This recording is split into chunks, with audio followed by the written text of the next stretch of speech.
Hello everyone. Welcome to Judicial Service Exam Coaching.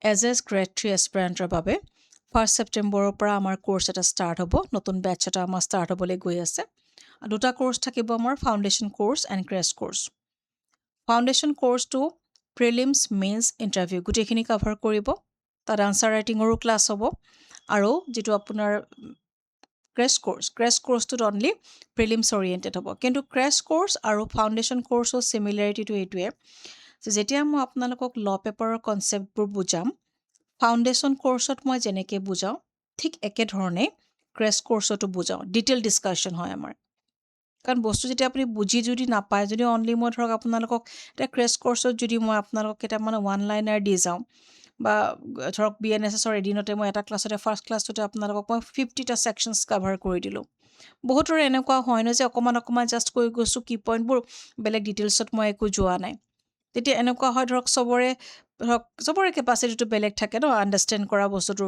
তো কেতিয়াবা কিছুমান বস্তুত কনফিউজন থাকি যায় বা বস্তু কিছুমান বুজি পোৱা নাই আৰু কিছুমান আমি জানো ন যে আমি যেতিয়া পঢ়ো আমি খুব ভালকে প্ৰত্যেকটো সেকশন সাব সেকশনস আমি খুব ভালকে পঢ়িব লাগে বুজিব লাগে আৰু তেতিয়া যেনেকৈ কুৱেশ্যন নাহক কিয় আপোনালোকে এটেম্প কৰিব পাৰিব গতিকে ক্ৰেছ কোৰ্সতো মই ঠিক একে ধৰণে সদায় বুজাওঁ তো এইটো সিমিলাৰিটি হ'ল ক্ৰেছ কোৰ্স আৰু ফাউণ্ডেশ্যন কোৰ্সৰ কিন্তু ফাউণ্ডেশ্যন কোৰ্সত ধৰক আপোনালোকক বুজালোও মই নোটছো প্ৰভাইড কৰিলোঁ আৰু আপোনাৰ আনসাৰ ৰাইট ক্ৰিটিয়া আমাৰ কোৰ্সটো কমপ্লিট হৈ যায় লগালগ মই আনসাৰ ৰাইটিং প্ৰেক্টিছটো ষ্টাৰ্ট কৰিলোঁ এতিয়া ধৰক মোৰ ফাউণ্ডেশ্যন বেটছ কিছুমান মোৰ শেষ হৈছে তো তেওঁলোকৰ আনসাৰ ৰাইটিং মোৰ অলৰেডি ষ্টাৰ্ট হৈ গৈছে মই ৰখি থকা নাই যে প্ৰিলিমছ শেষ হ'ব তাৰপিছত আমি ষ্টাৰ্ট কৰিম তো তেওঁলোকৰ আনসাৰ ৰাইটিং ক্লাছটো মই অলৰেডি ষ্টাৰ্ট কৰি দিছোঁ তো সেইটো থাকিব আমাৰ ফাউণ্ডেশ্যন কোৰ্সত কিন্তু ক্ৰেছ কোৰ্সত আপোনাৰ কনসেপ্টটো বাৰু একেধৰণে মই ডিটেইল ডিসকাশন কৰোঁ আৰু ইয়াত ৰেগুলাৰ মক টেষ্ট থাকিব আৰু এণ্টাৰ সিলেবাছখনে আমি কভাৰ কৰিম আৰু দুইটাই ক্ৰেছ কোৰ্স হওক বা ফাউণ্ডেশ্যন কোৰ্স দুইটাই মোৰ অনলাইন হয় কিন্তু এতিয়া নতুন বস্তু এটা মই ইয়াত এড কৰিছোঁ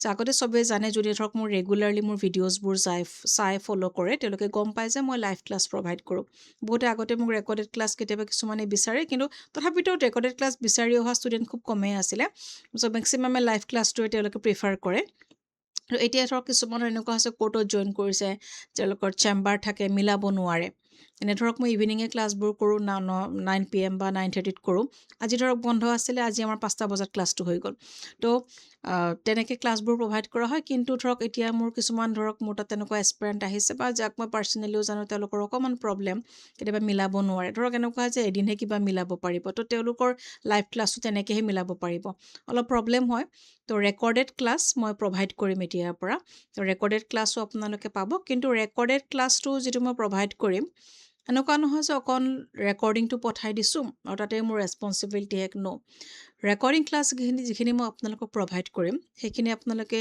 ডেইলি টু ডেইলি কভাৰ কৰি যাব লাগিব আৰু সেইটো কেনেকৈ মই ধৰক ৰেকৰ্ডিং ক্লাছ প্ৰভাইড কৰিলেও মই কেনেকৈ আপোনালোকক সেই গোটেই গাইডেন্সটো প্ৰভাইড কৰিম সেইটো যেতিয়া আপোনালোকে ৰেকৰ্ডেড ক্লাছটো ল'ব সেই গোটেইখিনি কথা আপোনালোকে গম পাব কাৰণ মই বহুত এনেকুৱা ষ্টুডেণ্ট দেখিছোঁ এতিয়া মোৰ তাত বৰ্তমান কৰি আছে তেনেকুৱা ষ্টুডেণ্ট তেওঁলোকে ৰেকৰ্ডেড ক্লাছ লৈছিলে আগতে তেনেকুৱা কোৰ্স এটা জইন কৰিছিলে ৰেকৰ্ডেড ক্লাছ লৈছিলে তেওঁলোকে মোক এতিয়াও কয় যে ৰেকৰ্ডেড ক্লাছবোৰ লৈছোঁ কিন্তু তেনেকৈ কেতিয়াবা এদিন ৰেকৰ্ডিংটো চাইছে কেতিয়াবা চোৱা নাই বা কেতিয়াবা তেনেকৈ বহুত ৰেকৰ্ডেড ক্লাছ যিবোৰ দি যায় প্ৰভাইড কৰি যায় সেইবোৰ তেওঁলোকৰ পেণ্ডিং হৈ যায় আৰু ধৰক কেতিয়াবা কনফিউজন থাকিলেও পটককৈ সেই বস্তুটো সুধিবলৈ তেতিয়া ধৰক চান্সো নাথাকে এতিয়া ধৰক মোৰ লাইভ ক্লাছত কি হয় আমি ক্লাছটো কৰি আছোঁ যাতে আমাৰ ধৰক বিভিন্ন ধৰণৰ ডিছকাশ্যন মই কিবা এটা সুধিলোঁ কোনোবাই কিবা এটা মোক কুৱেশ্যনছ কৰিলে তো আমাৰ বঢ়িয়াকৈ ডিছকাশ্যন এটাৰ মাজেৰে আগবাঢ়ি যায় তো সেইটোতো লাইভ ক্লাছত থাকিব লাইভ ক্লাছৰ সেইটো এটা ডাঙৰ বেনিফিট এটা সেইটো মই আগতেও কৈছোঁ আপোনালোকক যে এটা ছেকশ্যন পঢ়ি আছে আপোনাৰ মনত মেবি সেই ছেকশ্যনটো ৰিলেটেড কিবা এটা কুৱেশ্যনছ ফ্ৰেম হোৱা নাই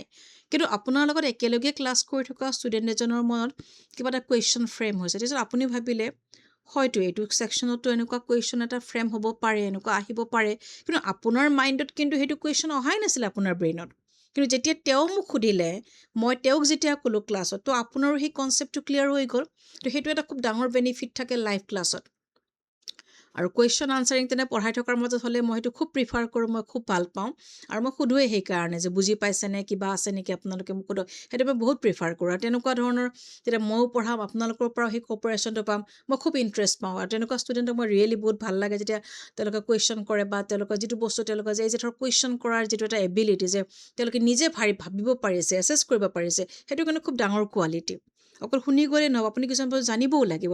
আৰু মই সদায় সেই বস্তুটো বহুত মানে মই প্ৰিফাৰ কৰোঁ। আৰু মই প্ৰত্যেকটো ভিডিঅ'ত যদি আপোনালোকে শুনে সেই কথাটো মই কওঁ। তো সেইটোতো আমাৰ লাইভ ক্লাছ, আৰু ৰেকৰ্ডেড ক্লাছো দিম, কিন্তু ৰেকৰ্ডেড ক্লাছটো দিয়াৰ ক্ষেত্ৰত মই অলপ মোৰ ৱেটো কিন্তু অলপ বেলেগ হ'ব। অনলি ৰেকৰ্ডিংটো চেণ্ড কৰিয়ে তাত মোৰ ৰেছপনচিবিলিটি মই শেষ নকৰোঁ, কাৰণ যিহেতু আপুনি মোৰ গাইডেঞ্চত থাকিব। তো ডেফিনেটলি তো আপোনাক মই যিমান পাৰোঁ যাতে আপোনাৰ পেণ্ডিং নহয়, সেই ৱেট মই আপোনালোকক আগবঢ়াই লৈ যাম। আৰু আমাৰ কুৱেশ্যন আনচাৰ ছেশ্যন হয়, কুৱেশ্যন আনচাৰ ছেশ্যনটো মই সদায় অনলাইন কৰোঁ। সেইটো ধৰক কেতিয়াবা মই 1-to-1ও কৰোঁ, আৰু কেতিয়াবা দুজনক মই ধৰক এটা বেটছত মোৰ 10জন ষ্টুডেণ্ট আছে, মই দুজনকৈ লৈ ল'লোঁ, বা 3জনকৈ মই লৈ ল'লোঁ। তেওঁলোকক টপিকটো দিওঁ যে এইখিনি পঢ়ি থ'ব, তো সেইখিনিৰ ওপৰত কুৱেশ্যন আনচাৰ ছেশ্যনো হ'ব। আৰু ইয়াত আমাৰ দুইটা কৰ্চতে আমি কমপ্লিট চিলেবাছ কাভাৰ কৰোঁ। কাৰেণ্ট এফেয়াৰ্ছ আপুনি মান্থলি পাব, আৰু ক্ৰেছ কৰ্চত অবজেক্টিভ যিটো আমাৰ মক টেষ্ট হয় প্ৰিলিমছত, সেইটো হ'ব। আৰু সেইটো টেষ্ট আপোনাৰ অবজেক্টিভ টেষ্টটো ফাউণ্ডেশ্যন কৰ্চতো হ'ব, কিন্তু ফাউণ্ডেশ্যন কৰ্চত আনচাৰ ৰাইটিং ক্লাছটো আৰু বেলেগকৈ কৰা হয়। ক্ৰেছ কৰ্চটো কৰিলে আনচাৰ ৰাইটিংটো নহয়, আৰু নোটছ মই প্ৰভাইড নকৰোঁ, কিন্তু ফাউণ্ডেশ্যন কৰ্চত সেই গোটেইখিনি আপোনালোকে পাই যায়। গতিকে আপোনালোকে চাব, আপোনালোকে যেনেকৈ আপোনালোকৰ সুবিধা মতে যিটো কৰ্চতে আপুনি জইন কৰিব বিচাৰে সেই হিচাপে আপোনালোকে জইন কৰিব পাৰে। যদি যাৰ কাৰণে ক্ৰেছ কৰ্চটো ভাবে যে এইটো ঠিক হ'ব, ডেফিনেটলি সেইটোতে আপুনি জইন কৰিব পাৰে। যোনে ভাবে যে নহয় ফাউণ্ডেশ্যন কৰ্চটো ল'ব পাৰে। লাইভ ক্লাছ কৰিব নে ৰেকৰ্ডেড ক্লাছ কৰিব, সেইটো মোক আপুনি জনাই দিব। আৰু ইয়াত মই কণ্টেক্ট নাম্বাৰটো দিছোঁ, তো আপুনি মোক কণ্টেক্ট কৰিব পাৰে। মোৰ কণ্টেক্ট নাম্বাৰটো হৈছে 8752912596। গতিকে আপোনালোকে মোক কল কৰিব, আৰু কেতিয়াবা ধৰক মই ৰিচিভ কৰিব নোৱাৰিব পাৰোঁ, তেতিয়া আপুনি এটলিষ্ট এটা হ'লে মোক মেছেজ দি দিব, আপোনাৰ কি কুৱেৰি সেইখিনি কথা মোক লিখি দিব। মই কেতিয়াবা কল বেকো কৰোঁ, তাত মোৰ কোনো প্ৰব্লেম নাই বাৰু। কোনোবাই কৰিছে ডেফিনেটলি মই কল বেক কৰি দিওঁ কেতিয়াবা। তো আপুনি মুঠতে মোক কৰিব, বা মই কল বেক কৰিব নোৱাৰিব পাৰোঁ। তো আপুনি নেক্সট আৰু ট্ৰাই কৰিব, বা মেছেজ এটা দিয়ক, কেতিয়া ফ্ৰী থাকে মোক সুধি লওক। তো মই যেতিয়া ফ্ৰী থাকোঁ মই মেছেজ এটা লগালগ দিয়েই দিওঁ। তো ধুনীয়াকৈ আপুনি মোৰ লগত কথা পাতিব পাৰিব। আৰু কথা পাতিলে কি হয়, বস্তুখিনি বেছি ভালকৈ ক'ব পাৰোঁ, বা আপুনিও ধৰক কিবা জানিব লগা থাকিলে ধুনীয়াকৈ জানিব পাৰে। আৰু সেইখিনি টাইম যোনে মোক কল কৰে, মই খুব ধুনীয়াকৈ সেইখিনি টাইম চবকে মই মোৰ ফ্ৰী টাইমত সেইখিনি মই চবকে টাইমটো দিওঁ। যিখিনি সুধিছে মই সেইখিনি আপোনাক ভালকৈ বুজাই ক'বলৈ সদায় ট্ৰাই কৰোঁ। তো উইদাউট এনি হেজিটেশ্যন আপোনালোকে মোক কল কৰিব পাৰে এই কৰ্চটোৰ বিষয়ে জানিবৰ কাৰণে। আৰু এতিয়াতো চবেই গম পাইছে, জাজমেণ্টটো ওলাই গ'ল। গতিকে এতিয়া যোনে প্ৰিপেৰেশ্যন কৰি আছে আগৰ পৰা, খুব ভাল কথা। আৰু যোনে কৰা নাই, এতিয়াৰ পৰা প্ৰিপেৰেশ্যনটো আপোনালোকে ষ্টাৰ্ট কৰক। তো এতিয়াৰ পৰা ভালকৈ কৰক, ৰেগুলাৰলি পঢ়ক, ডেফিনেটলি পাৰিব। যদি ভাবিছে যে এইটো আপোনাৰ এইম এইটোৱে হয়, তো আপুনি জুডিচিয়েল অফিচাৰ হ'ব বিচাৰে, তো ভালকৈ আপোনালোকে পঢ়ক। আপোনাৰ হাতত ধুনীয়াকৈ চান্স এটা আহিছে, তো এই চান্সটো আপোনালোকে মিছ নকৰিব। ধুনীয়াকৈ আপোনালোকে পঢ়ক। যোনে যেনেকৈ পঢ়িছে, কোনোবাই ছেল্ফ ষ্টাডি কৰিছে, কোনোবাই ক'ৰবাত কৰি আছে, কোনোবাক মোৰ গাইডেঞ্চ লাগে। যদি মোৰ গাইডেঞ্চ লাগে, ডেফিনেটলি আপুনি মোক কণ্টেক্ট কৰিব, আৰু কথাখিনি আপুনি পাতি ল'লে বেছি ভাল হ'ব আপোনাৰ। চ' কণ্টেক্ট নাম্বাৰটো দিয়া আছে, আপুনি মোক জনাই দিব আপোনাৰ কিবা জানিব লগা থাকিলে, বা কল কৰিব পাৰে। Thank U.